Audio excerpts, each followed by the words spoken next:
stolen, 1,400 a day. Why aren't people protesting that no one in the way? You got advocates parading around the good old USA. People with little hope waiting to hear what they say. Well, don't hold your breath, the messages aren't important. What they are fighting for, it's barely worth it. They say they are helping, well, that's just a lie. They want you to follow on Facebook. What a big surprise. Tiff and the Punisher here every day. Listen to the words they say. It will save you one day. Tiff and the Punisher, built to last. Stop giving up what's important to those that don't care. Don't build up their egos to you. It's not fair. Please do your research. It read between the lines. Don't give them all you got. It's blind leading the blind. All of the people who say that they care They don't know your first name. couldn't tell you your case. They don't recognize your face. Tiff and the Punisher here every day. Listen to the words they say. It will save you one day. Tiff and the Punisher, built to last. Stop giving up what's important to those that don't care. Don't build up their egos to you.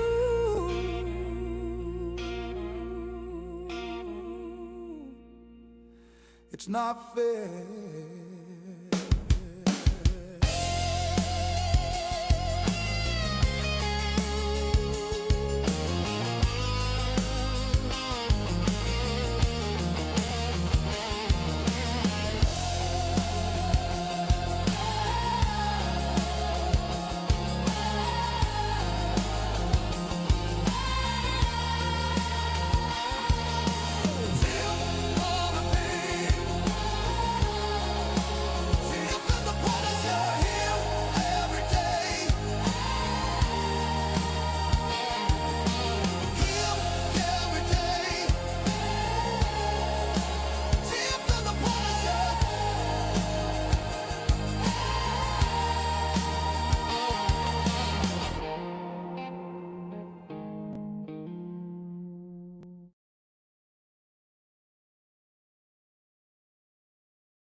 We know it's all about the money, we know they lie, we know this is corruption.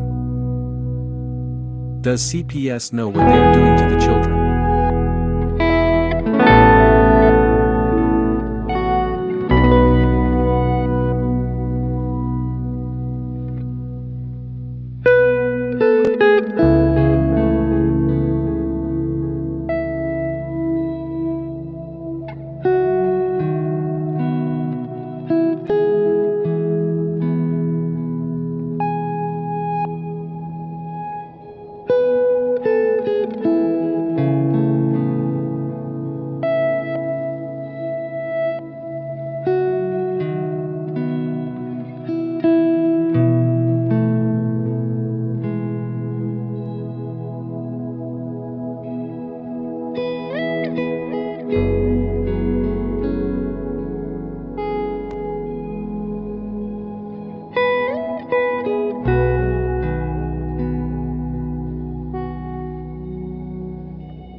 Tiff and the Punisher, they won't back down. Fight for the children in every town.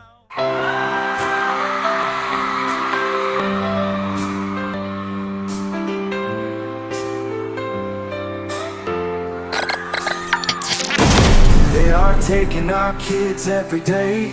A child a minute, no one has a thing to say for those who have been isolated. Don't be worried, you have a voice today. So listen up everyone, here is the story. Child Protective Services is real. CPS is what they call it. They want our kids to get a lot of people's wallet.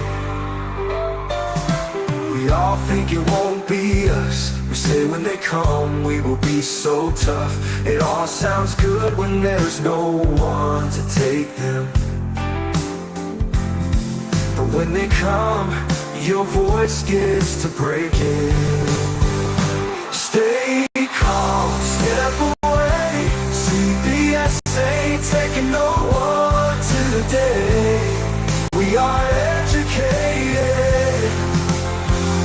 Stay calm, step away. CPS, you need to leave. I know the tricks up your sleeve. You can't do what you're trying to do. We have done our homework. Don't do a damn thing without a warrant. You no longer will steal our kids this way.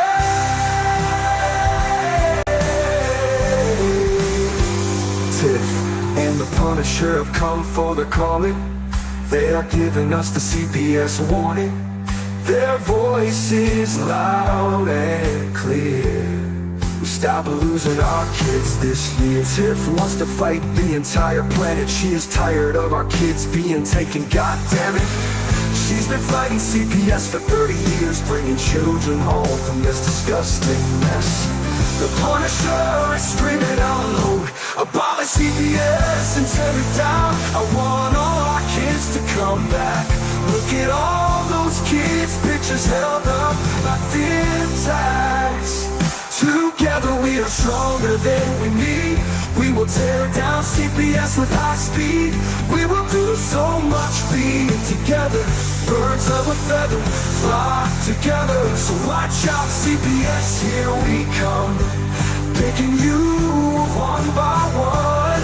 We promise to bring back the family and prosecute the caseworkers unhandily. So give us back the kids you have taken. Tiff and the Punisher sending you all on a vacation. The one with bars in the windows, and the only games you play are old Nintendos. Corruption in courts, here we come. We won't stop until it's done. You judges need to learn what you stand for. This is Tiff and the Punisher warrior, and we cry out to all of you out there. We need some.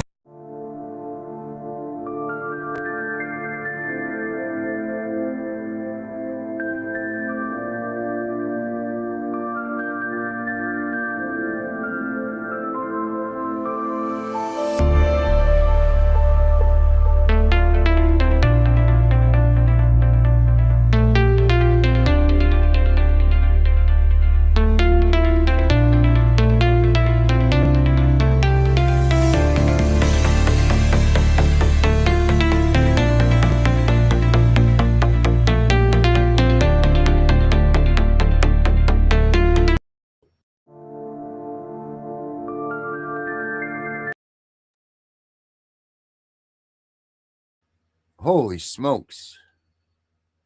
Take that button away from me, Tiff. I was wondering what was going on. I don't even know what's going on right now. I'm trying to find out where we are. All right, Oh, here we you go. are so funny. There we go. There we are. I'm not here yet, though. Where am I? There we go. All right, there I am. What's up, Tiff? Hey, guess what, everybody? Tiff won the President's Award from the NAACP, the highest honor that you can get, and she decides to be on this show right here. She is the most recognized person in the NAACP for her efforts this past year, and that's pretty freaking awesome right there. Like, you're like Martin Luther King and Malcolm X and all of those people, Tiff. they all are recipients of that award. So you, my friend, are on a list of the most prestigious people in American history, and now your name's going to be on that list too. Pretty awesome. Why, thank you. Mm-hmm. I appreciate it. I felt like I won um like the achievement of the year award. Yeah, of course. That's more than the achievement of the year.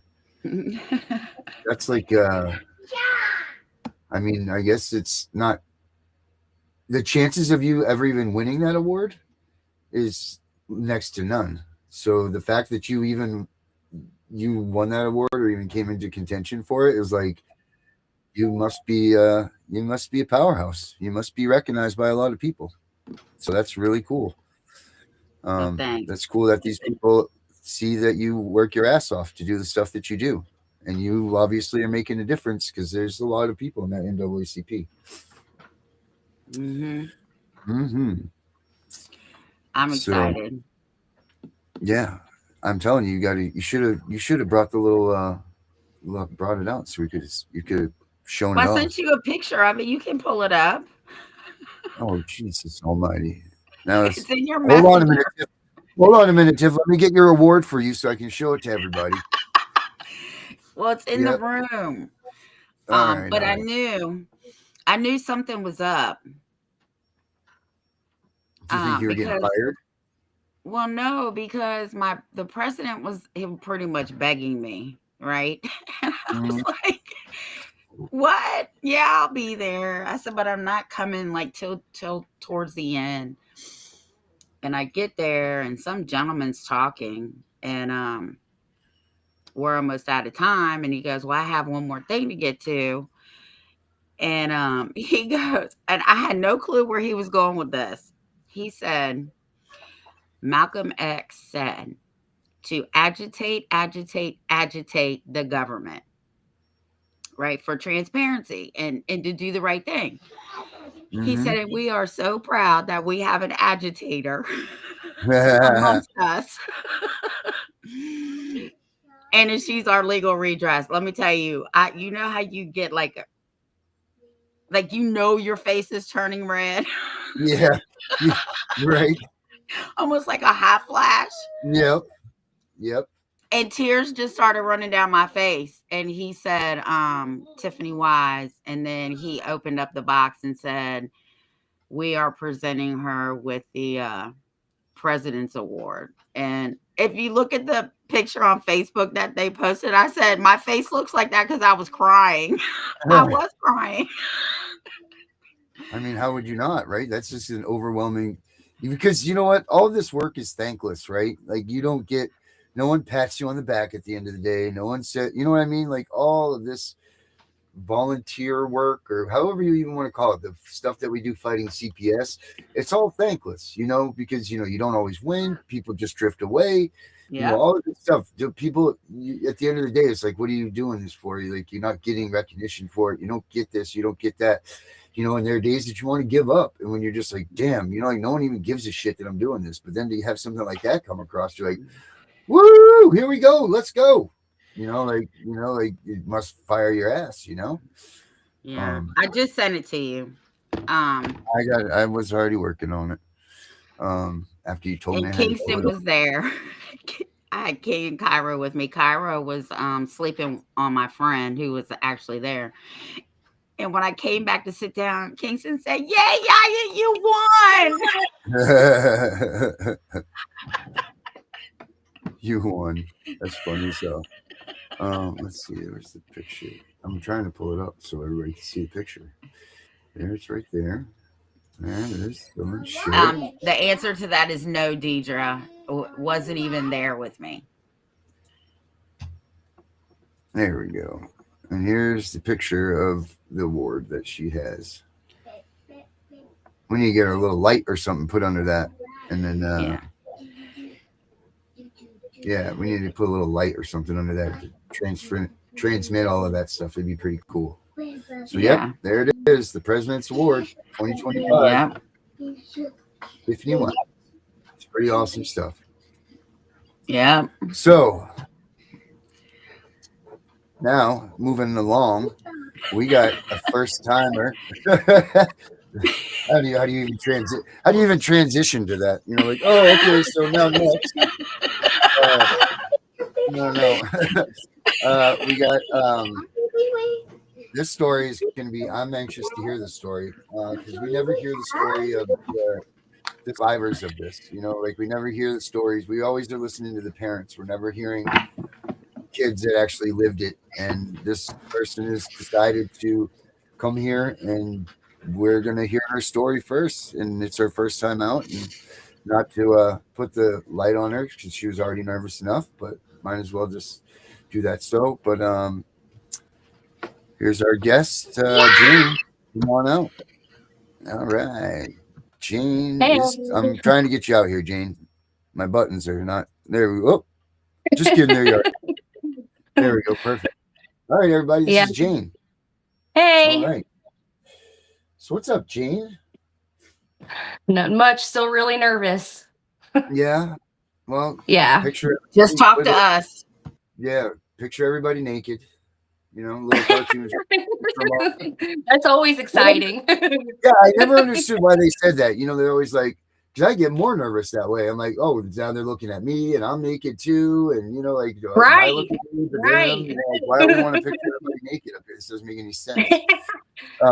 But yeah, no, this is really cool because we never hear, or not, I shouldn't say never, but we very rarely get to hear stories from the other side, stories from the side of the people that were, you know, like the kids that were taken, the people that were affected by it. We always hear from the parents and how, you know, how it's affected their lives and how they feel it's affected their kids' lives. But never do we get to hear the story of someone that actually lived that side of the line, really. You know, like someone that was actually kidnapped by CPS, taken away, and then, you know, that was that. And, you know, and then you went through your course of life, and, you know, where did it lead you to and where to bring it back to? I don't want to say anything because I don't want to, you know, ruin what went on with your story, but, you know, like this is exciting. I mean, and I don't mean it exciting like in a sick way.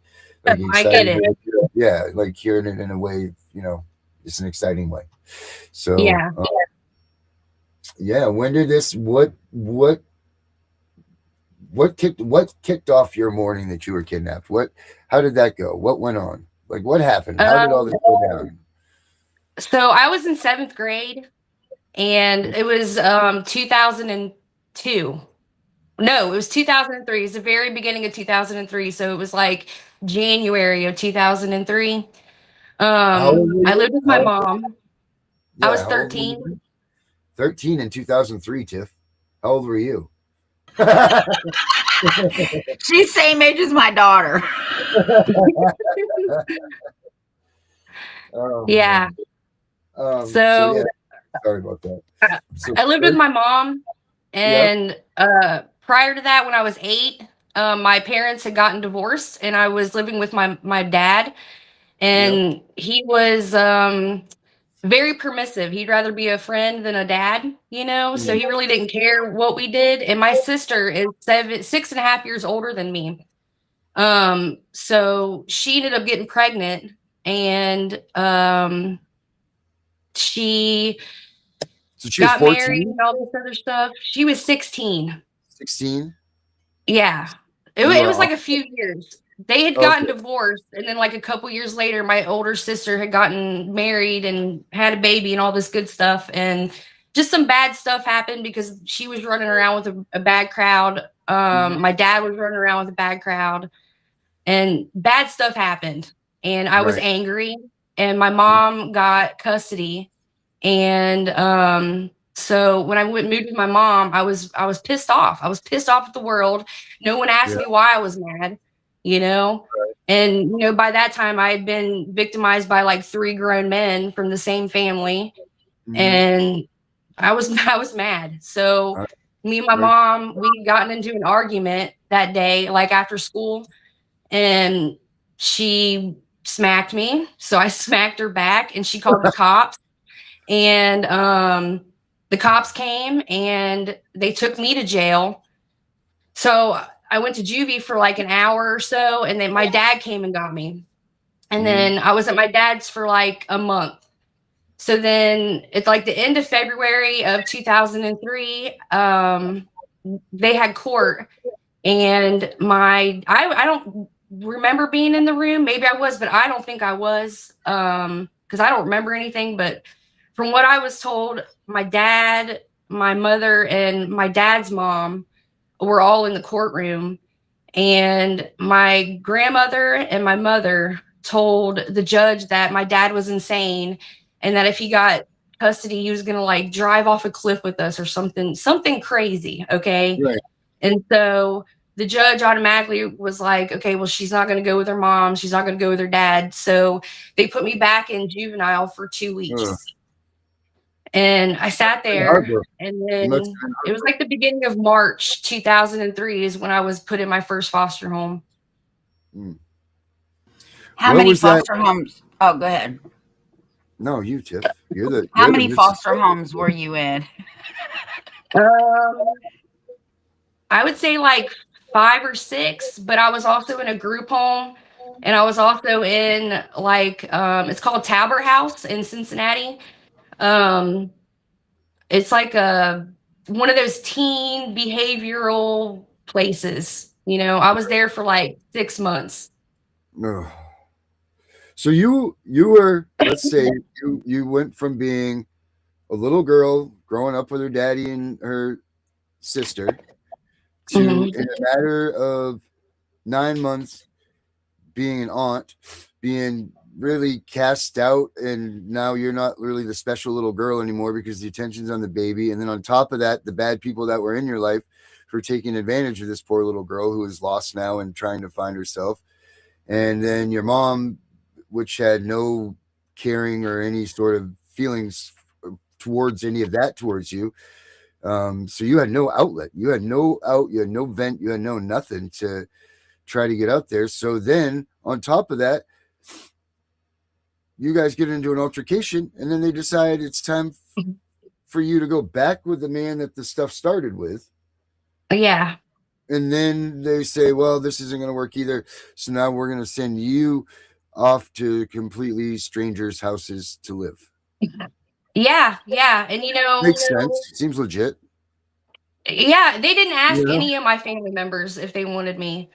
Right. So I had a grandfather in Florida that would have taken me, and I have aunts and stuff that tried to take me when I was 17. But by that point, I was already a troubled child.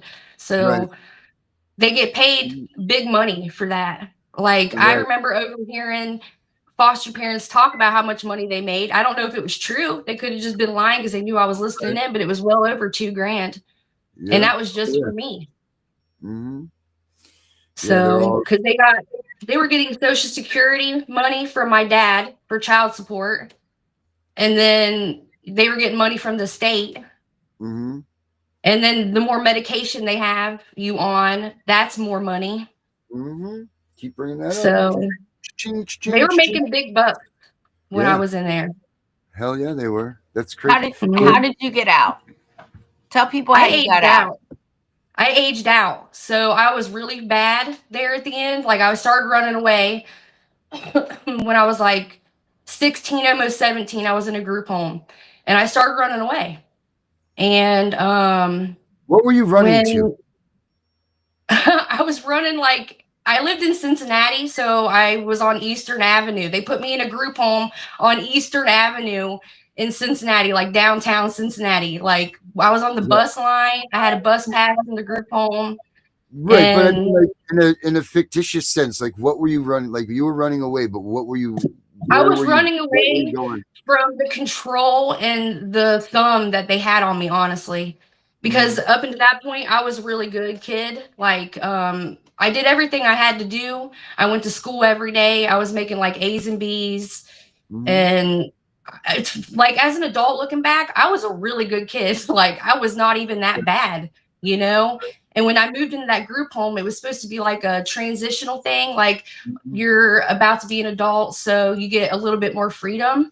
And I lived there for like a month or two and did everything I had to do. And my caseworker hated me because I ran my mouth and didn't do I didn't like agree with everything that they said, and they hated that. So, like after a couple months, I was supposed to have like out time where you could leave and go look for a job or go to a friend's house or just like have a little bit of freedom. And I wasn't allowed to do that. And so at that point I was just like, screw it. I'm out of here, you know? Right, because in those homes, don't they have like a level system, like level 1, 2, 3, 4? We didn't necessarily have a level system, but it was like if you were there for a month and you did everything you had to do for at least that month, like your chores and like school and all that, then you were supposed to have like out time. Like I think it was like from 5 to 9, or you were supposed to be able to like go downtown with your friends or go look for a job or do whatever you wanted in that period of time as long as you weren't getting in trouble, you know? And I was never even given the opportunity. So I just, you know, somebody had put it in my head in a foster home, like, why don't you run? And, you know, at that point I was like, why don't I run? So I ran, and I think I ran, like, I think I got arrested like 22 or 25 times in like 4 months. Like the Cincinnati police knew me. So we were good friends. Yeah, that's a lot of police, you know? Sure is. What was it? Oh, hi. What was it that you? Let's go back now to like where you were at the beginning of all this. What was that feeling like when you're in the courtroom? The court says, "No, mom, you're not going to go back to your dad's. We're going to give you to these strangers." Did you know the people? Did you have any affiliation with them prior to? Was this whole thing a big surprise? Excuse me, what was the last question? Was the whole thing just a big surprise to you? Like the whole entire Yeah, honestly, I thought I was going to go back to my dad's house, and that did not happen. And so at the end of that 2 weeks, I remember my caseworker coming to get me, and it was like real early in the morning. It was like the beginning of March, and she took me to like some random house, you know, like in this really great suburb. And I grew up kind of poor, and I didn't even know people lived like that, honestly. Because like I grew up in like apartments and like trailers and stuff, and they took me to this house that was like spotless, you know? And I thought it was weird. But yeah, I did not know the lady when I got there. I just remember like being really scared and freaked out. And I was in my room for a while. And I remember her taking me out and like asking me weird questions, like if I smoked cigarettes. And I'm like 13. I'm not telling you if I smoke cigarettes, you know? And it was just weird. It was scary. But I don't know, for some reason I knew that I'd be okay. I don't know. I always had like a reassurance that I was going to be okay. I guess that was God telling me, you know? So I want you to answer a couple of these questions. One person said, do you talk to your mom or dad currently? So currently I do. My dad passed away about 4 years ago, 4 or 5 years ago. And I was always really close to my dad. He never like sexually abused me or anything. It was like more like physical with him. But even though that happened, he was still like there, you know, even like through the whole system, he was the one there. So I was always really close with my dad. Me and my mom are like the same person. So it took a really long time for us to get along, but now we're like best friends, and it's like hanging out with my friend or a girlfriend. It's not really like hanging out with my mom, but we've worked through a lot of things. Like we've both admitted our wrongs, and she has, and apologized. And, you know, we've moved past it where we don't argue now. We can just like be like, look, this is what's bothering me. And then we'll talk about it.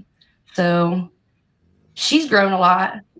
Well, that's good. The other question was, did you get to talk to your mom and or dad while you were in the foster home? So me and my mom did not get along like at all when I was a teenager, really. My dad, I was allowed to talk to him at first.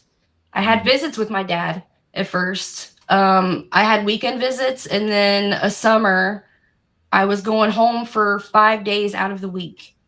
and then going back to my foster home 2 days.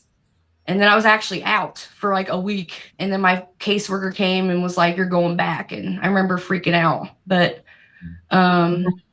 sorry, what was the question again? I'm sorry. The visitation schedule with your parents. That's Yeah, pretty much you answered it. yeah. Okay. And the last question somebody asked was, and out of that money that the foster parents were paid, how much was spent on you? Nothing. So I got at 15, I got a work permit, and I worked. If I wanted new clothes, if I wanted anything that didn't come from like a hand-me-down shop or something like that, I had to work for it. I had to write an IOU to one of my foster moms for a dress for like a winter ball or something, because my check didn't come and I needed a dress and I had to pay her back. So yeah, That's no, I didn't get disgusting. nothing. Okay, Wow. so the question that I have is, you said you got a job and stuff, and I hope other kids that are out here hear this. Why didn't you go to Job Corps? That wasn't an option. Actually, it is answer. an option. I didn't have that option.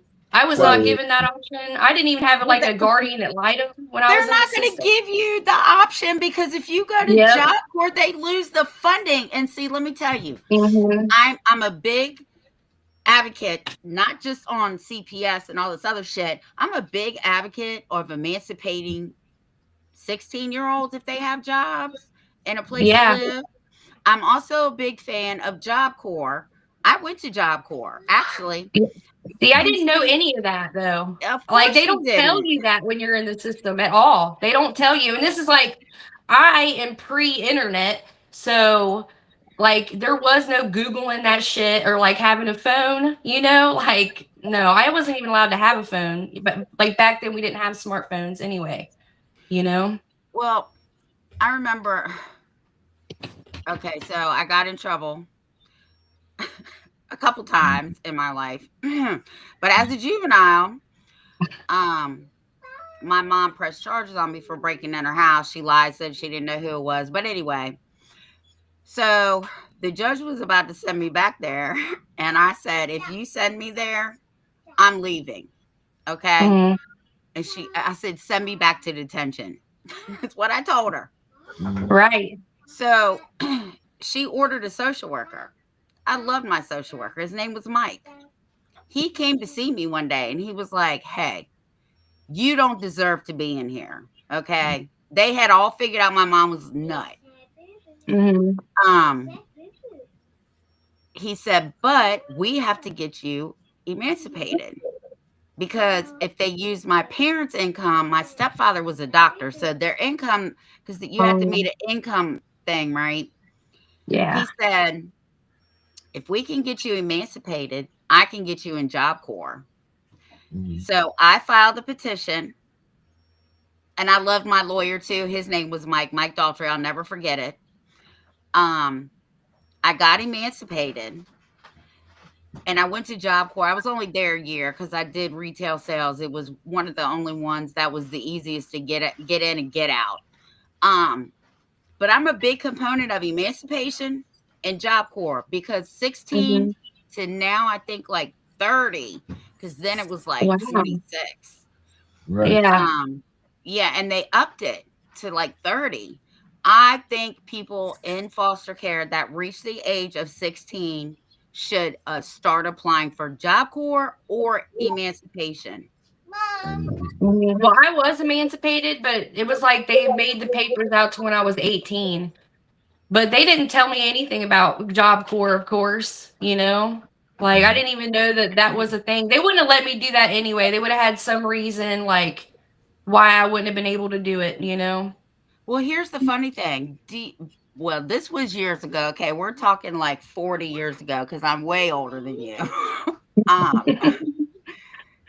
When I was there, if you were caught up in the juvenile system or in foster care, they actually let you go. It was actually an option for you then. And this is back in the 80s. What do you mean? Yeah. What do you mean? I mean, I probably would have done that. If I would have been given that opportunity, I probably would have done it, but I was never given that option, you know? So when I got in trouble, like I said, my social worker came because I told him I wasn't going. If you send me back to her house, I'm leaving. Exactly what I told the judge. I will not stay. I'm leaving. Send me Yep. back to detention. So when they put this guy Mike, the social worker, on me, and he came and talked to me, that's what happened. I was emancipated, and I went to Job Corps, and my charges were dropped. Oh wow. Yeah. So a lot of the people that I was in Job Corps with, their probation officers actually were like, "Hey, it's either jail time or Job Corps. You take your pick."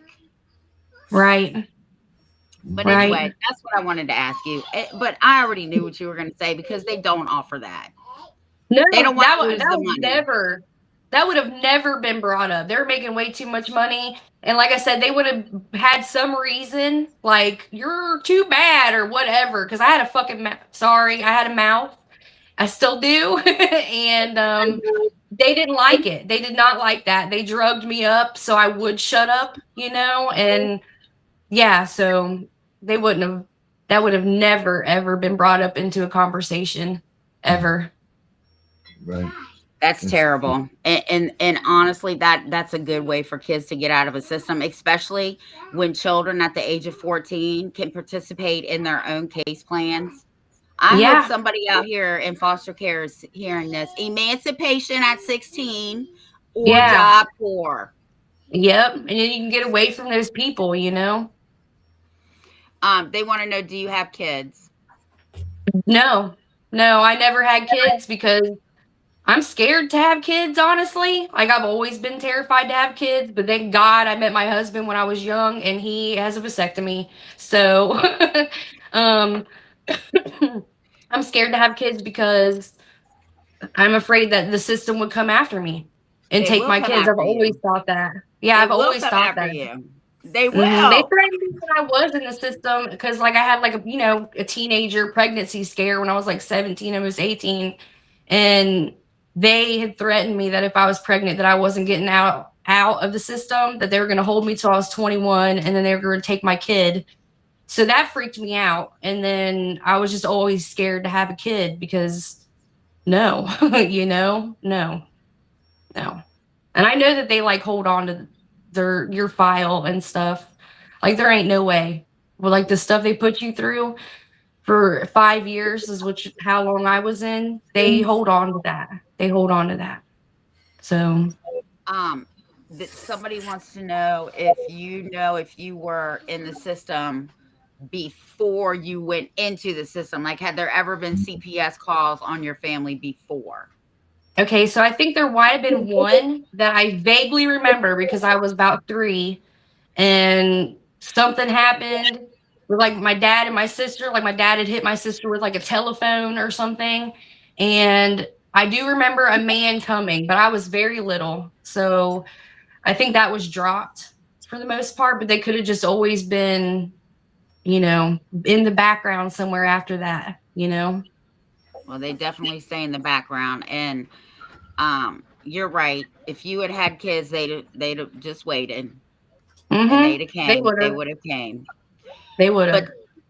But what blows my mind is, how can they tell an 18-year-old who is by law a legal adult, if you get pregnant, we're going to you said they were going to take your baby and they were going to Oh, hold you yeah. till you were 21? Yep, I think I was like maybe 2 or 3 months before I turned 18, and I had a pregnancy scare, and I remember them sitting me down, and they were like, you're not getting out, because that's all I wanted was to get out when I was 18. I knew that I was free on my 18th birthday. I knew it. And they knew that that's what I wanted. And they were like, if you're pregnant, then you're staying and your kid's staying, and it just scared the shit out of me. So I've never really wanted kids. I want kids, but like it's too much. I couldn't handle it. If my kid got taken, I just couldn't handle it. I have like too bad a PTSD to deal with caseworkers. Yeah. So, Wow. So what do you do now? Right. Currently, I'm a housewife. Like my husband, Aw. he takes care of me. I have like a side job though. I have like a hosting business that Mm, me and my husband have. So like we have websites that we host, you know. So I do make some money, but not a whole lot. But really I just stay home and clean the house. I'm lucky enough to have that. Aw, that's sweet, and I'm glad you found somebody that, understands.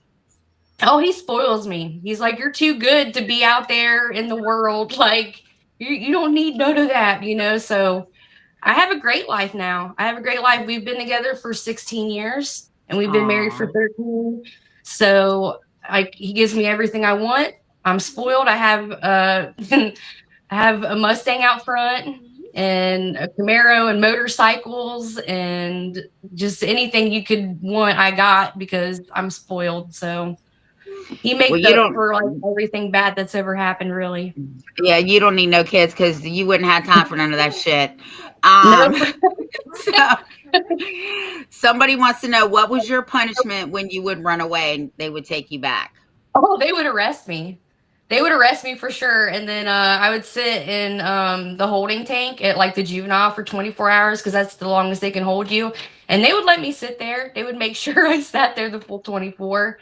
And usually there was no punishment when I got back. Like, what are they going to do? You know, they're going to take my stuff. Like, at that point, I was like a defiant teenager and just over it. So, and I knew they couldn't touch me, you know, so I would just run away again. I mean, I got to a point where I would run away on just the weekends and go hang out with my friends. And then on Sunday night, I would come back. And then it happened once. I do have like one good story. I ran away on the weekend, came back on Sunday to go to school the next day, right? And it was like 11 o'clock at night. And I'm up in my room in the group home, and I had headphones in. I was in bed, like get ready to go to sleep, and a cop came in, a female cop, and she had a flashlight. She's like, "Get up, get dressed," and I was like, "Okay." So I got up, got dressed. She handcuffed me, walked me downstairs to the car, put me in the back of the car, and I sat there for like 20 minutes. And then she took me back in, and she's like, "She's not a runaway anymore. She's here. We can't take her in." And they got super pissed. And I went upstairs and went back to bed. So it was stuff like that, you know. I don't know. Wow. Yeah. Mm, I went through a lot of stuff that you went through. yeah. But I did have kids, and like I said, my daughter is almost 37, and she has PTSD. Okay, Hmm. so it's not just you, and you're not alone in that. Yeah. Because I that's what the figured. system is designed to do. It's designed to terrify, horrify, and traumatize you.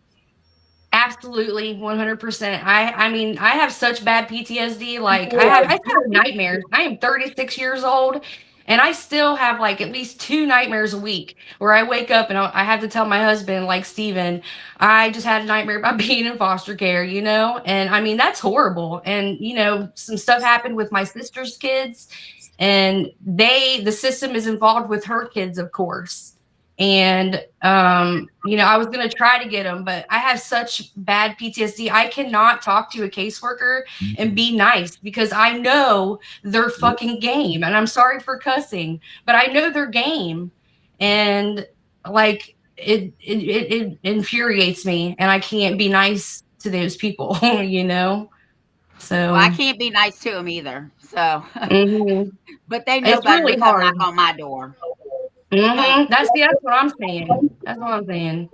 I The would la- love to see like any of my old foster parents or my old caseworkers, like Rebecca Cofrancesco or Julie Roberts, yeah. or you know, any of those Chad, like people. those. You Those know, are the awesome, Julia. Archer family. Yeah, I would love to see the Archer family out and about, you know. I mean, no threats or anything, but you know, they all know. They all know what they did and how they treated people, you know. Oh wow, that's crazy. well, it's funny Well, you what's say it? that. Go ahead, Darren. Well, I was just gonna ask, like, take us through a typical day. Like, compare a day in a home to being at your house with your mom and dad and doing what you guys do, to a day as being a foster child. Like, how what's the different? What's just how are they different? Like, what would they? what stands out when someone asks you that question? I mean, when you're at home with your parents, you're safe. You're with your parents. You know what I mean? You're safe. When you're in a foster home, it's scary. It's scary, you know? You don't have anybody you know, and nobody gives a shit. So It's it's scary. okay. You're safe here. Yeah, it's got to be. I talk about that often. It's like kids have no. We as adults, when you come and take our kids, you get the opportunity to call your neighbor or call someone, and you know what's going on, and you understand that you don't like it. It's very hurtful, but you still are aware of what's going on. To take a little child away from their Yeah. safety net, plop them into a stranger's home that they don't know. You don't have anybody. You've got nobody. No. It's got to be And they scary. usually It's don't got to let be so you they scary. usually don't let you use the phone or the computer or anything like that. So you have no way to call your mom or your dad, you know? And then they'll play mind games and then you're a kid. You're a Right. kid. You don't know any better. And you Right. don't have an adult that you can call Right. and have them be on your side, you know? So it's hard. Yeah, they definitely alienate you, and they definitely lie to Mhm. you and tell you that your Oh, parents yeah. don't care about you. Mhm. I can only imagine, Yeah, right? they make it out like you're the worst kid ever, you know? And a lot of the kids that I met, they really weren't that bad, you know? And even I wasn't even that bad. Like, as an adult looking back, I was not that bad, you know? Like, not as bad as they made me think I was. Hmm. So it's all mind games with the caseworkers and the foster parents. It's all a mind game. And if they Yeah, can break you, then it's easier for you. But if you're hard Exactly. headed, then they make your life hell until you're away from them, you know? I guess you could say it's sort of like being in the military because that's what the military Mhm. does, right? They break you down. Oh, yeah.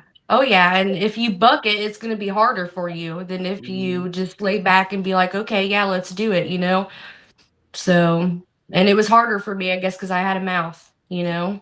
So what? God gave it to you. Shit. Right, right, and I wasn't about to go along with what they said if I thought it was wrong. So and they didn't like that about me, you Well, know? that's because you have morals. Oh, yeah. But then I guess, I have morals, but then my parents were so bad I couldn't have gone back home, you know? I mean, Oh, I got the whatever. morals from somewhere, you know? It definitely What? wasn't for many of those people. You know, it's funny because if kids were really that bad, they wouldn't be Right. Mhm. in foster homes. They would literally Right. be in juvenile detention. Right. Exactly. Exactly, and the only times I ever went to juvenile detention was for running away. It was for running away. Right. So, Oh, wow. That's um just to grasp like what it must have been like just to be alone by yourself. You have to hurry up, become an adult. You have to become a mhm, problem solver. You have to become your own best friend, your own, like, and then you're not given anything either. It's not like they're giving you a stack of $1,000 and say, "Here's a no. thousand dollars. Go get some clothes, get yourself a cell phone, this, that, Mhm, or this." They just like you're put to the you're put to these foster parents as like these are your saviors, and good luck. Hopefully, they do what's right for you. Like, what were mhm, you when you were put into your first foster home? Like, what did they deny you? Like, what did you not have that you needed and you couldn't tell them? Or if you did tell them, they were like, nope, you don't need that. Or, like, what was like your biggest struggle coming from where you were from, being put into a foster home? Like, what did you not have that you needed and even to this day think that you probably still needed? You know what I mean? Like, is there anything that was like, they don't allow you to have this, or there is this? And I don't just mean anything physical. It could be, like, an attachment wise, or because I mean, they don't let you take your clothes, they don't let you do any of that stuff, right? right, so, I mean, the first foster home I went into, I didn't have anything because I went straight from juvenile to the first foster home, and they had actually given me a voucher to go shopping. And it was like I think one of 2 times the whole 5 years that I was in the system that the state gave me money to go buy new clothes. Wow. And I got new clothes. And I mean, I had everything. Like, I had food, I had shelter, I had like nice clothes, but like the one thing that you don't get in a foster home is the love. You don't get compassion. They don't just hug you because you're sad. They will ask you if they can hug you. You know, I mean, at least my first one was like that. And I mean, they give you everything you need, like food, clothes, but they just don't have I don't know, they're not there for you. You know, they really don't give a shit. It's all about like what they can get and the money they can get. So Right. So there's no empathy, there's no compassion, there's no love. no, none at all. So It's crazy. I want to say something to you. The first thing I want to say is, you know that everything that you persevered built your character. oh yeah. Oh yeah, no, for sure. Like God put me there for a reason. Everything happens for a reason. And I went through that because I was strong enough to go through it. God knew I was strong enough to go through it. And I mean, it hasn't broke me. They still haven't broke me. I'm 36 and they still have not broke me. So And I want to tell you that I'm proud of you for coming forward. You need to tell your story more because that's going to help heal you. yeah, that's what I was telling my husband. I told my husband that earlier too. You know, it gets easier the more you talk about it. So And you'll be surprised how many people will connect to you. Right. Do you know how many yeah. people out there need to hear your like how many people you've just helped tonight? I mean, granted, our show gets out there and more, but like how many people are out there that are holding on to all of this emotion and everything that they have because they are scared to come out and tell their story. Mhm. They don't want to, this or that. And how many people are, hopefully, even if it's just one, that's enough. But I think it's really more than that. That you just gave them that empowerment so that they're like, you know what, I need to go out and I need to do this and tell my story. Like just in this little bit of what you've done tonight, we can't measure the amounts of people that you actually did help and further their stuff, but it was quite a bit. I'll guarantee you, or it is quite a bit. However you look at what we're saying, it's just really, that's just really cool. And I think, your story is definitely one that needs to be out there and be told because as though it's not so extreme, it's the norm. And there's so many people out there, like you're just like, it's just, there's nothing in your story that you've told to us tonight that's like home run over the top, like, wow, like you were just like a little girl that was stolen from her family. And you really spent the rest of your life trying to get back to your family, right? Like really, that was Yeah. it. Like Yeah. that's all I you mean, I really did wanted. bring way more times back to my dad and stuff, Right. So I It's mean, it's freaking it's something and it's very empowering and thank you for having the guts and all of that to come out. I'm not kicking you off or anything. I'm just saying like, like this is just it's just it's awesome that you feel like that need for this because that's part of where this all takes off from. mhm. So but what is your family life like now? Like what do you have for a family now? So I live in Mississippi now. I am from Ohio. I was in Claremont County, CPS. That's who had the state of Ohio raised me. And so when I was like 21, I moved to Mississippi with my husband, and we've been here ever since, and it's great. And I am really close with my mom, and it's just me and my husband, and we live in a little house down in the swamp, and it's great. And we have a great life. And my older sister lives in Florida, and she's mad at me right now, but I love her anyway. Seems to be a lot of that. And then I have Seems a to be a little lot of that brother going that's on. still in Ohio with my mom. So There seems to be a lot of that going on, sibling upsettingness. yeah, Well, she's been mad at me for like almost a year now, but it's okay. I love her. I give her like another couple years, and we'll be friends again. That's usually how it goes with me and her. So Well, I know Darren's not talking about me and my sister. The family feud No, is not no. between me and me and her. It's between them two. I'm just stuck in the middle like an Oreo cookie. Mm-hmm. That happens. Yeah. Especially with sisters, it happens. Oh man, just craziness. Well, What I want you to talk to people about your story. I think it's Mm-hmm. important that you get it out there because just like you were nervous to come on here, there's a lot of people, and I'm going to say you kids because you all grew up in the foster care system. Mm-hmm. And sometimes that will stunt people's growth too. So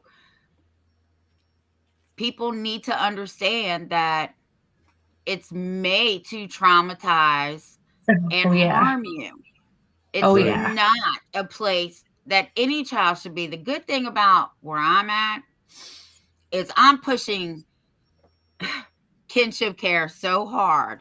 Like I'm ready to just shove it up everybody's ass until they puke Mm-hmm. it out. Okay. Right. That's really how Yeah. hard I want it to go. Because children do much better when they're with a family member. Yes. Yes. 100%.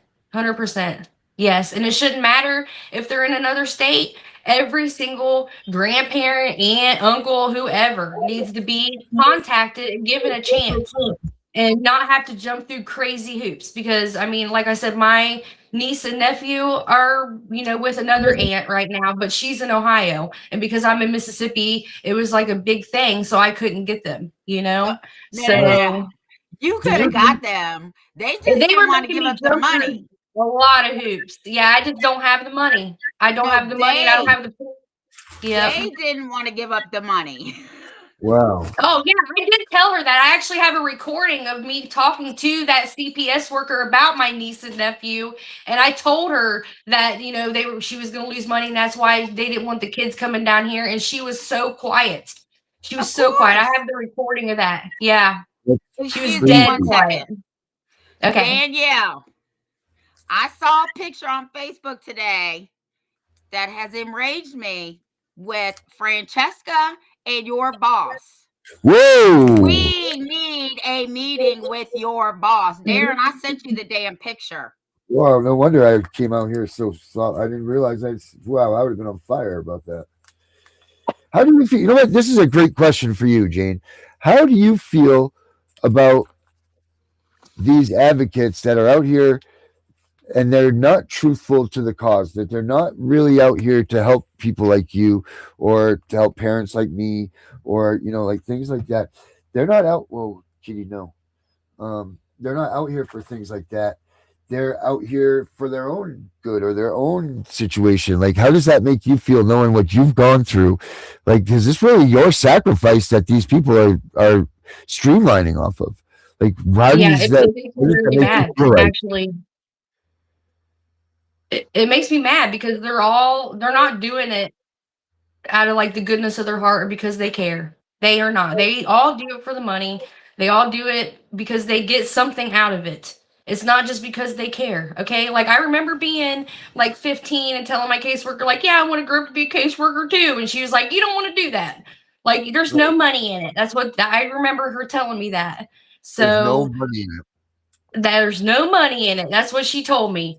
And I just did not believe it because every caseworker I ever had always drove a relatively new car and Right. relatively nice, always dressed nice. Like there's no money in it. Okay. You know? When So did you find out? When did you find out that this was about the money? And how did that make you feel?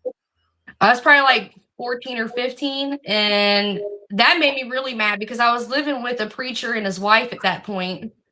And we lived in a really big house and they never bought me anything. But then like a couple months of me living there, they got like a brand new minivan and like really nice wood furniture for their bedroom from like the Amish. Because like being in Ohio, there's a lot of Amish around. And then they got Right. like a really nice breakfast nook made from the Amish. Like they had money after I moved in. And when I moved in there, they didn't have nothing. Like she was driving like a beat up Astro van, you know, like the door barely opened. But then like I lived there for like 6 months and they get like a brand new Honda van. Like when they first came out with like the where both doors open and like the full entertainment system. Yeah. So, I mean, these people they're all corrupt, you know? They should I have mean, thanked did me you- for that minivan. Yeah, right. They Do you really should have. that I must mean, be- they should have at least like taught me how to drive in it or something. Like, you know, like they wouldn't have had that if it wasn't Right. for me. Right. So, Did you- and I never got nothing when I lived there, like at all, ever. Wow. Did you like that must have been something like it must have done something to you to realize that you weren't even getting feelings of love, you were getting bought and paid for, right? Like that was Oh yeah. that must have been Oh yeah, such and a they didn't let me crushing forget blow. it either. They didn't let me forget it for sure. Like the preacher, we were all like, they had like their family over and, you know, they were talking about going to Disney World. And I got real excited because I'm like a 16-year-old, like, hell yeah, I want to go to Disney World too. I've never been there. And he looked over at me in front of like all his family and they were like, he's like, you're not going to go. And I remember going up to my upstairs to my room crying. And then he came up to talk to me, but I just remember ignoring him, you know, but they would do stuff like that. You know what I mean? They would purposely do things like that. So that same family, the preacher and his wife, we had like a Christmas at his family's house and they didn't tell anybody that I was coming. And there was probably like 20 or 30 people there. And when we got there, everybody had presents and I didn't have nothing. And so I just remember sitting there watching everybody like have this great time opening all these presents. And I just sat there, you know, and they just acted like it wasn't a big deal. And like I wasn't supposed to be upset or mad or hurt or anything. You know, How did they explain it to you? Did they? They didn't. No, they didn't. And, you know, I was a teenager at that point. I was like 15, 16. So I was just like, whatever. I internalized a lot of it. I would just be quiet. And then they had me on so much medicine at that point, too, that I was quiet, you know? Yeah, let's talk about that for a second. Like, how much did they medicate you? Like, how were you medicated prior to and then going Heavily. in? Or, yeah. Heavily. I wasn't on any medicine at all. Never. None whatsoever. And then like as soon as I got in the system, they put me on birth control like right off the bat. Okay, like I wasn't going nowhere to have sex, right? Like, and I'd already been abused by like grown ass men. Like I was not about to be like, let's go have sex. You know what I mean?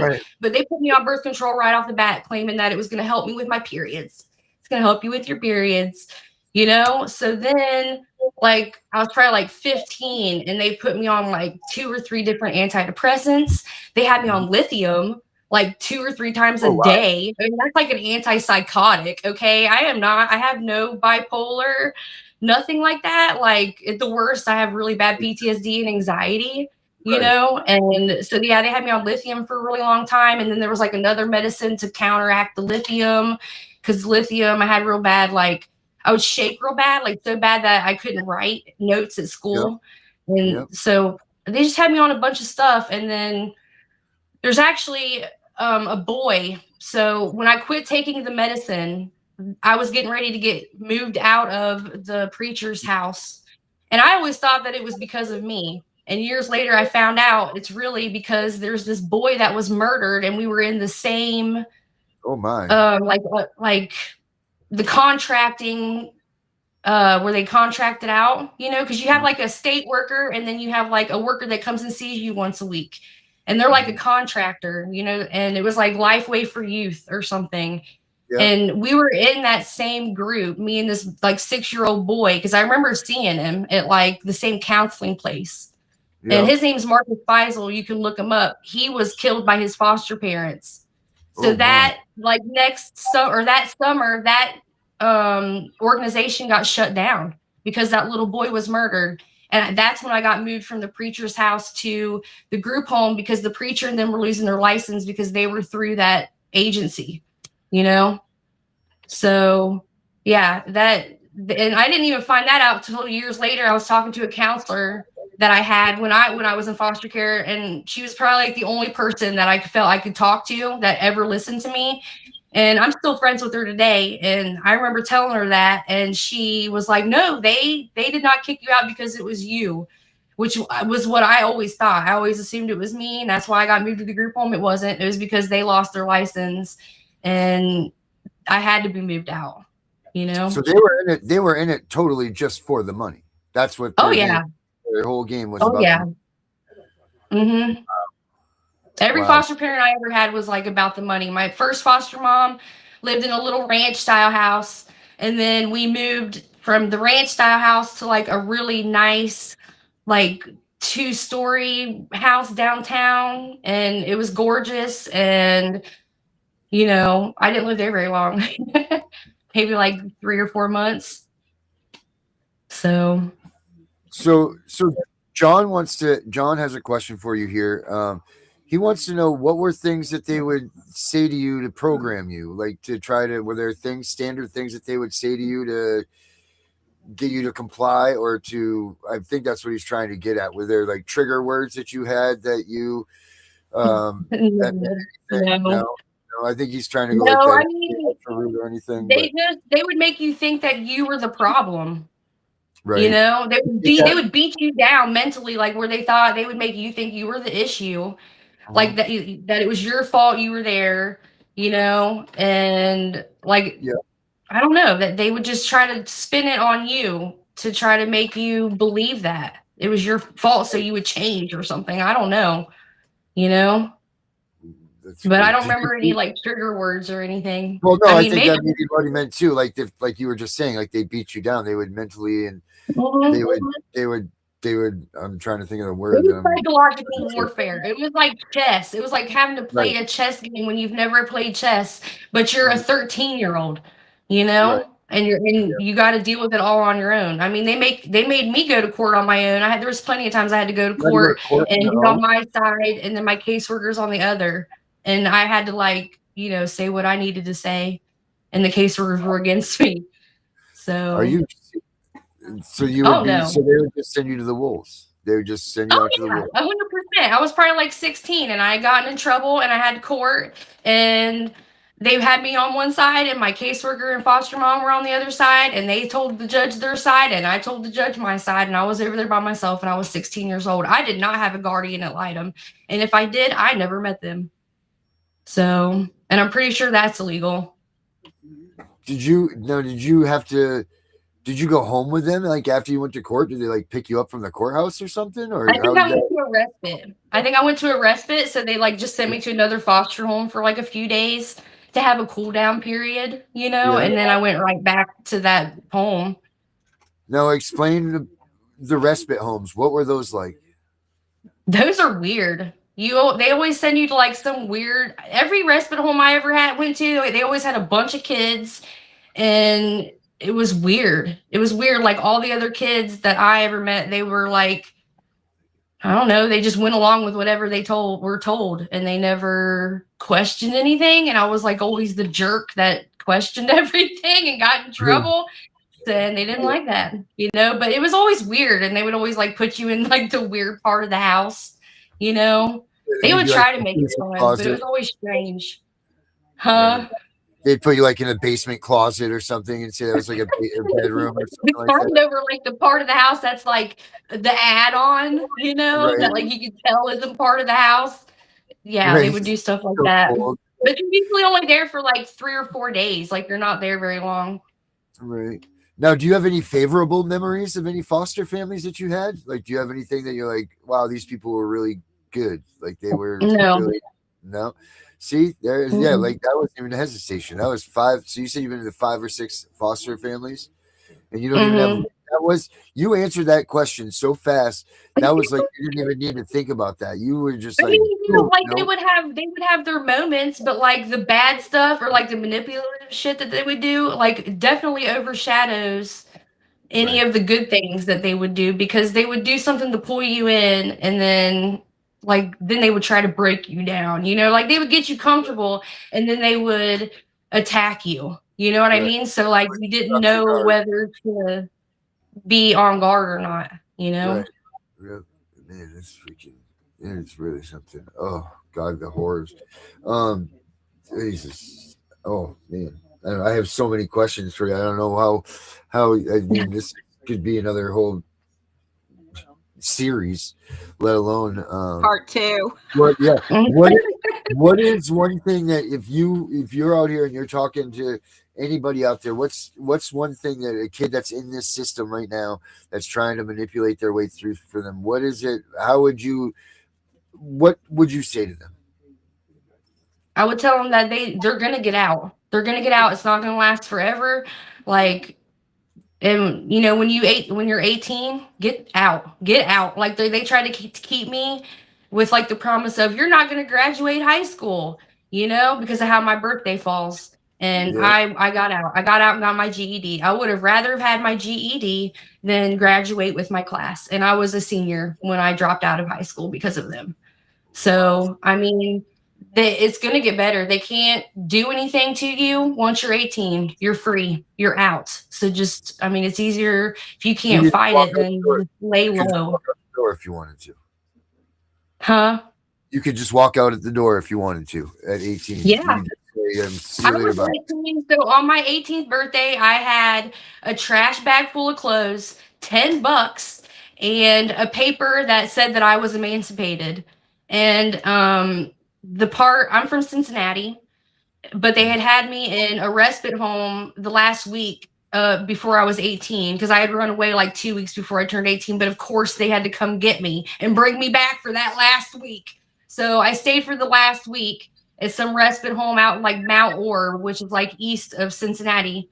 And the old man that was there at like 11:50 or something at night drove me to the Kroger on the side of like 32 and dropped me off with my bag and my $10 and was like, have a great life. And I was like, peace out, motherfucker, and I went across the street and bought my first pack of cigarettes. And I was so happy. I was so happy I was free. Wow. I didn't care that it was midnight and that November, like I did not care. Like I was ready to get out of there, like thank God I was smart enough to have bought myself a cell phone like a couple months before. And I had a cell phone. I was able to call somebody because my parents weren't going to come and get me. So I had somebody to come get me. And I dated him, which is not a good idea. Don't get out and move in with your boyfriend. Don't do it. Don't do it. Right. But I did it. And really, his dad is the one that helped me. So his dad is the one that stepped up and helped me get my social security card and birth certificate because my caseworkers had conveniently lost them. And he taught me how to drive. He helped me get my license. Like he helped me get a job. Like he helped me. He helped me. So. Wow, that's crazy. That's great. Wow. Mhm. The whole thing is just that whole thing is just nuts. I can't believe that this is the way people that this goes. Like it's for a system that so many believe is is meant to help you. And like everybody that doesn't believe what we're preaching here, that CPS is bad, everybody believes that no, they're helping these people. Everybody thinks it's Disney World and all happy and all of this stuff, and rarely. And this just proves it tonight. You're 0 for 5 in foster homes, right? So you had 5 opportunities that you could change your life, and not one of them did. Not one of them even remotely sparked a thing in your brain. Because when we asked you that question, you already were moving on to the next one. You already knew the answer to that. And that's crazy. So they would leave me in my room for days. I mean, the preacher and his wife, I lived there for maybe a year and a half. From like 15 to 16, like that school year, like 10th grade school year. And that summer was miserable because I remember I didn't have a job and we lived by an amusement park called Kings Island and they had passes. She didn't buy my pass because I didn't buy my pass. So she wasn't about to buy me a pass with everybody else, because I was a teenager and made my own money. But I didn't have one that year. And I remember being home all summer long. I literally remember being home and waking up and they would all be gone at the amusement park. And then I was just like at home. I was like, whatever, man. And then I was there part of the next summer. And that summer I had a job and I had bought my own pass. So I could go when they went, but because I bought my own pass and there was times like, they wouldn't drive me. She wouldn't drive me to work. Like I was told, get this job down the street and it's close enough we can drive you. I think it was like maybe 3 miles away. It was like this little ice cream place. Yeah. And she never once drove me. I had to walk it. And like the way you had to walk it, there was no sidewalks, and I mean, I had to walk to work, and there was times I didn't go because there'd be like heat advisories, and they would just do stupid stuff like that, like tell you to do something and then you do it, and then they turn around and everybody turns against you. The foster parents turn against you, the caseworkers turn against you, like everybody's against you, and then you're over here like, well, you told me to do it, and then they have like 20 other reasons why you weren't supposed to do it. I don't know. It's a giant mind game, all of it. So I have a lot of stories. A lot of stories. You do. I can't imagine. And the more thing is, here's the thing. Do you know how many stories you probably, and I don't need to tell you this because you know it, but you know how many stories that you have in your brain that you've even blocked out, that once you start telling these stories and start, going, there's like this stuff's going to come out and you're going to be like, oh my God, I completely forgot about this. Oh, I mean, yeah. I don't know what Alicia has talked to you about. I don't know what Alicia's talked to you about or not, or where you even go for the further of this or for the future of this. But if you do something, you definitely are welcome here. Whether you want to do your own show, whether you want to be a co-host on anyone's show. I mean, if you want a place to tell your story, you got a home right here. Yeah, I appreciate it. It's the first time I've ever told anyone other than my husband. So it's like really overwhelming, Yeah. And I have so many crazy stories. So, I mean, the system is broken, very broken, and they do not do kids any kind of favor at all. At all. This is my last question for you. And this is one that we fight with all the time, or I fight with. The problem that I see that we have, the reason that we can't get people involved in this movement is because they look at us as the parents as whiny, like drug addict, crazy parents that are just whining. They lost their kids. It was their fault, blah, blah, blah, blah, blah. Right. That's the deal. We can't get the American public to listen to us because that's the persona that they've put on us. What we need is to get the parents that have not been through CPS's grips yet, haven't seen what the truth is yet, to get on board with our message. How is it, or what can we do to get non-affected parents involved with the fight against CPS, in your opinion? They need to start listening to the kids that were in the system. And a lot of us kids, I think a lot of us are broken, or we're scared, or we have such bad PTSD that we cannot bring ourselves to tell our story, because I know that that's my problem. That's always been my issue. I'm always scared to tell my story because I'm like, well, people don't give a shit, or nobody wants to hear it, like, or nobody cares, so why bother, and I mean, I was just asked like random on Facebook, like, would you be interested? And I just figured that it's now or never, and it's definitely the time. More kids need to come out and say something, but I think the system scares us so much from living it that I don't know, you're scared to come out and tell people what happened to you, because they make you feel like when you're in there, they make you feel like it's all your fault and you're a bad kid and that's why you're there. And so as an adult, you're like, well, nobody gives a shit because I was that bad kid. You know what I mean? But then looking back too, you're like, well, I really wasn't that bad, Right. In comparison to what you've been. Right. So I think Alicia needs to put a Facebook post out, since she's our manager, that we need to find more kids and they need to come on. And I think when you're ready and you feel like you won't break again, I think you would make a good addition to our podcast. I really do, because you can relate to them. Oh yeah. Because we can relate to the parents. Mhm. You can relate to the survivors. Yeah. Because that's what you are. Yeah. Right, she is. It's hard. It's hard. And I know there's a lot of us that are just too scared to come out, I think if people see, this is what people don't understand. I understand that fear. But the more you talk about it and the more people hear you and the bigger your voices get, it will start healing everybody. It will never completely Right. go away. I'm No, telling you, never, it will never never. go away. Yeah. But I'm telling you, the burdens that are on your shoulders will Mm. start to Mhm. lift. Oh I yeah. promise you. I've 100. been doing this as They long do. as you've been alive. Yeah. No, they really do because like the only reason I think that I'm able to talk today is because I've been talking to my husband for the last 16 years and he knows everything, you know, and Right. he's really helped. So I think that's the only reason that I am at this point because I have told my stories. If it was only to him, you know, I've said it out loud, you know. Yeah. And it Mhm. gets easier to talk about It because it does.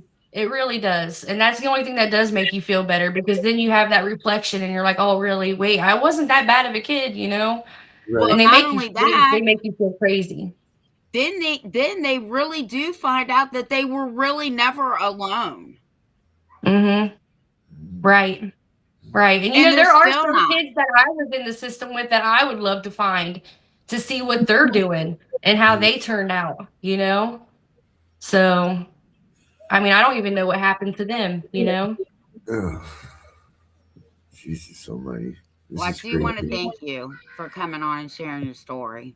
Yeah, Yeah. thank you for giving me the opportunity. Like, I really do appreciate it. I really appreciate it. And Really. stay in touch with Alicia because she is our manager, and you can find me and Darren on Facebook too. But All right. Really. I really want you to think about it because I'm telling you, you will see a tremendous healing in you within months if you start doing this. Yeah. And Yeah. you Yeah. got a lot. You got a lot to offer a lot of people out there that need it right now. You know, like I mean, that's I'm definitely interested. And, you know, like I said earlier, everything happens for a reason and God puts people in your life for a reason. So obviously I was meant to be here, you know? So, yep. Darren will Sure do you were. a tune and do a song for you. You don't have Yeah. to be We're turning into something else good for you. Well, thank you so much, Jane. And we'll thank see you you. so much. You guys have a good night. You You too. too. Bye. Everybody, that's that. That's that story. For the sure. Tiff, I'll see you tomorrow. All right. All right. Longest sermons. Why I never needed God. Then I heard his voice, so sweet. It put me on my knees. I'm holding on to hope for dear life. With God driving, and I'm finally free at last. God driving,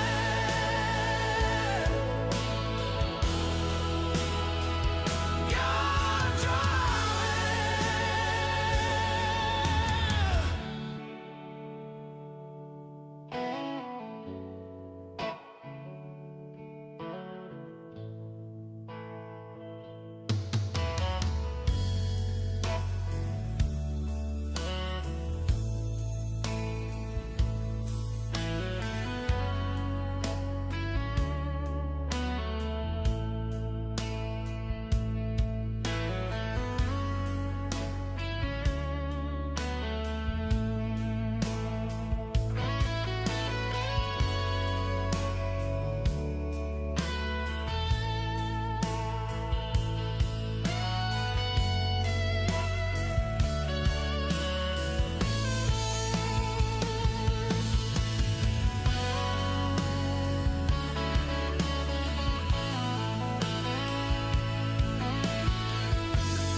They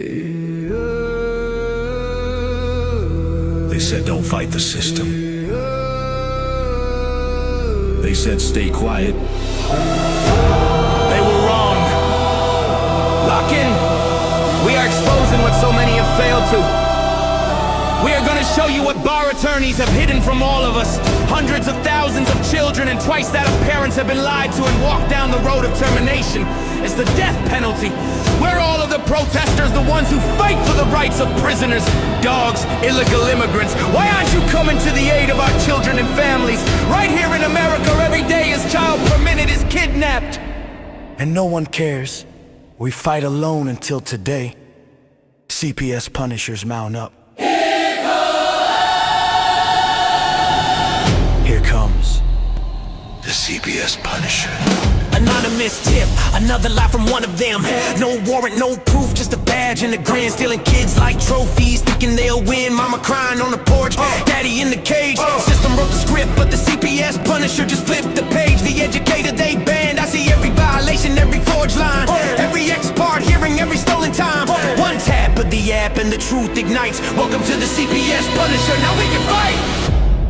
CPS and the courts have lied to us all. The courts will not disgrace the family. CPS Punisher, here to avoid the chains and expose the game. CPS Punisher, the educator they never wanted you to find. Punisher, one tap and their empire cracks. We rise, we take our kids back.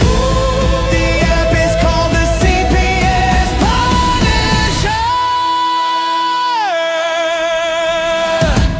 I'm the cape in the shadows, the skull in the night, the binder full of secrets and weapons you all need. Ab initio, watch me void that lie. Fourth Amendment armor, watch the tyrants cry. Falsified drug test gone in a flash. I see Tevio, warrior, due process king. Every parent hero when the hotline rings. I call it justice. Download the truth, now the system busts us. From the courtroom to the streets, hear the battle cry. The CPS Punishers arrive. Kiss your bar asses goodbye. They tried to silence us, now we're the loudest voice in the room.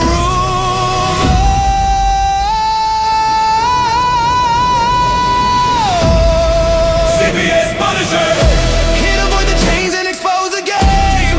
CPS Punisher, the educator they never wanted you to find. Punisher, the children never leave again. Families rise, we never look back. We now use the CPS Punisher.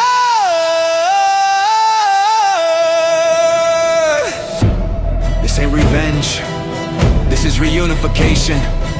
This ain't rage, this is resurrection. Open the app, step into the fight. You ready? CPS Punisher. The app you need when they took your kid. CPS Punisher. The truth they hid, now the truth gets lit. Punisher. Download the power, take back the throne. Punisher. You're never alone.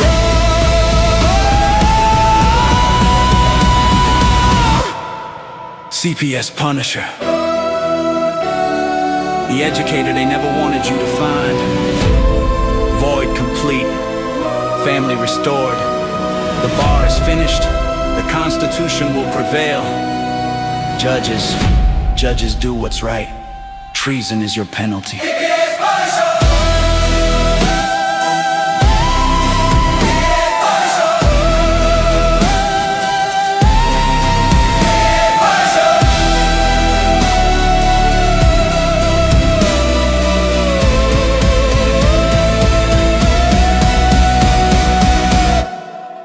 Here comes the CPS Punisher.